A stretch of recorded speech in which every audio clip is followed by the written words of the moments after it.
Dubbaka bypolls సందర్భంగా రఘునందన్ రావు ఆయన బంధువుల నుంచి కోటి సీజ్ చేశామని అంగీకరించారు.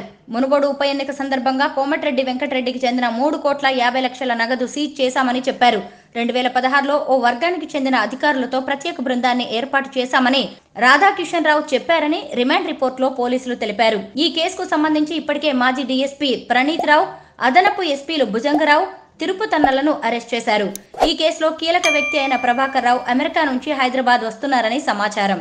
ఫోన్ ట్యాపింగ్ అంశాన్ని కాంగ్రెస్ ప్రభుత్వం సీరియస్ గా తీసుకుంది. ఈ కేసులో మొదట మాజీ పోలీస్ అధికారి ప్రణీత్ రావును అరెస్ట్ చేసింది.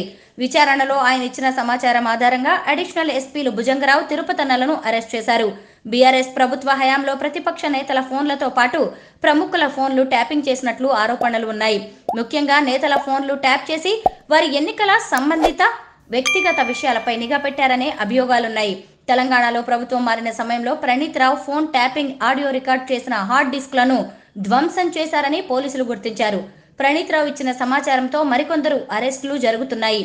తర్వాత భుజంగరావు, తిరుపతన్నను అరెస్ట్ చేసిన దర్యాప్తు బృందం మార్చి 28న టాస్క్ ఫోర్స్ మాజీ డీసీపీ రాధాకిషన్ రావును అరెస్ట్ చేశారు.